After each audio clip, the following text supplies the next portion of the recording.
કર્ણાટકના દાવનગર શહેરમાં ગરફોડ ચોરીને અંજામ આપી સુરત ભાગી આવેલા 3 રીઢાઓને સારોલી પોલીસે લાખોના મુદ્દામાલ સાથે ઝડપી પાડ્યા હતા. સુરત પોલીસ કમિશનર તથા ખાસ પોલીસ કમિશનર સેક્ટર 1, નાયબ પોલીસ કમિશનર ઝોન 2 અને મદદનીશ પોલીસ કમિશનર ડી ડિવિઝનના નેજા હેઠળ સારોલી પોલીસ પેટ્રોલિંગમાં હતી. ત્યારે પીઆઈ એસ.આર. વેકરિયા તથા પીએસઆઈ એસ.આર. રાણાની ટીમના નામ હેડ કોન્સ્ટેબલ વિપુલ સિંહ અને નામ પોલીસ કોન્સ્ટેબલ વિલેશભાઈને મળેલી બાતમીના આધારે 3 રીઢા ગરફોડ ચોર શ્યામસિંહ માનસિંહ રાવત, કૌરવપાલ ત્રિલોકસિંહ રાવત, પ્રતાપસિંહ નરસિંહ રાવતને ઝડપી પાડી તેઓની પાસેથી 14,47,000 થી વધુનો સોના ચાંદીના દાગીના તથા રોકડા રૂપિયા અને મોબાઈલ સાથે ઝડપી પાડ્યા હતા. તો આરોપીઓની પૂછપરછ કરતા તેઓ કર્ણાટક દાવનગર શહેરના વિદ્યાનગર પોલીસ સ્ટેશન વિસ્તારમાં ગરફોડ ચોરને અંજામ આપ્યો હોવાની કબૂલાત કરી હતી. હાલ તો સારોલી પોલીસે આરોપીઓનો કબજો કર્ણાટક પોલીસને સોંપવાની તજવીજ હાથ ધરી છે. પોલીસ સ્ટેશનમાં તારીખ 3 સપ્ટેમ્બરના રોજ સવારે 7:30ની આસપાસ અને 7:30 થી 9:30ની આસપાસ જ્યારે વાહન ચેકિંગ ચાલતું હતું, અત્યારે જે ગણપતિજીની શ્રીજીની સ્થાપના થયેલી છે અને એની સંવેદનશીલતાને ધ્યાનમાં રાખી અને રોજ આપણે સવાર સાંજ સુરત સિટીમાં ફૂટ પેટ્રોલિંગ થઈ રહ્યું છે અને જે વાહન ચેકિંગ ચાલે છે એમાં સવારે વાહન ચેકિંગ દરમિયાન 3 શંકાસ્પદ ઇસમો પોલીસની નજરે ચડ્યા કે જેમાં શ્યામસિંહ માનસિંહ રાવત, ઉંમર વર્ષ 30, જેઓ રાજસ્થાન બ્યાવરના રહેવાસી છે, કૌરવપાલ ત્રિલોકસિંહ રાવત, જેઓ પણ બ્યાવર રાજસ્થાનના રહેવાસી છે, અને પ્રતાપસિંહ લક્ષ્મણસિંહ રાવત, જેઓ પણ બ્યાવર રાજસ્થાન ચિરોલી, કુલાવડા અને બગોડ શેરવડ કરીને જે જિલ્લો છે ઓરિસ્સાનો, ત્યાંના રહેવાસી છે.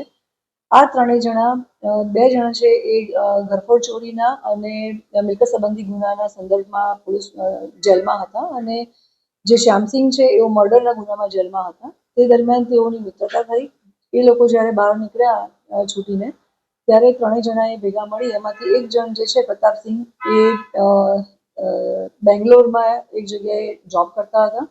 ત્યાં પોતાના મિત્રોને ટેલિફોનિક સંપર્ક કરી અને બોલાવ્યા. ત્યાં આસપાસના વિસ્તારમાં એ લોકોએ રેકી કરી અને જે મકાન અને બાજુમાં જે મંદિર હતું એની રેકી કરી અને ત્યાં રાત્રિ દરમિયાન એ લોકોએ 2 દિવસ પહેલા ગરફોડ ચોરી કરી. એ ચોરી કરી અને મુદ્દામાલ લઈ અને જ્યારે પરત રાજસ્થાન પોતાના વતનમાં પાછા ફરતા હતા અને આપણા સુરત પોલીસ શહેરની જે અત્યારની સંવેદનશીલતાને ધ્યાનમાં રાખી અને વાહન ચેકિંગ ચાલી રહ્યું છે, એ વાહન ચેકિંગ દરમિયાન આપણને આ શંકાસ્પદ જણાયા. આપણે એ લોકોનો સામાન ચેક કર્યો અને એ વખતે આશરે સોના ચાંદીના દાગીના સાથે અને રોકડ રકમ સાથે 14.5 લાખની આસપાસનો મુદ્દામાલ આપણે જોયો અને એ લોકોને શંકાસ્પદ લાગતા પોલીસ સ્ટેશને બોલાવીને પૂછપરછ કરી ત્યારે આપણી પાસે એ માહિતી ઉપલબ્ધ થઈ કે આ લોકોએ ત્યાં બેંગ્લોરમાં ગરફોડ ચોરી કરી છે અને મુદ્દામાલ સાથે એ લોકો પરત જઈ રહ્યા હતા.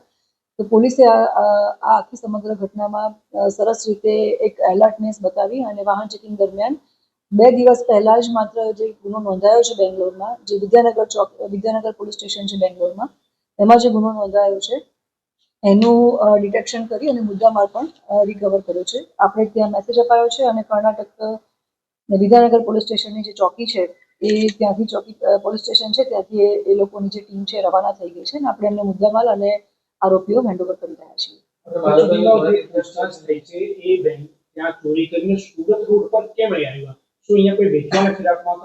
ના, એ લોકો પરત રાજસ્થાન જઈ રહ્યા હતા અને એ જે એમને રૂટ જે લેવાનો હતો એ અહીંયા થઈને સુરત થઈ અને આગળ પોતાના વતનમાં જવા માટેનો જ રૂટ હતો.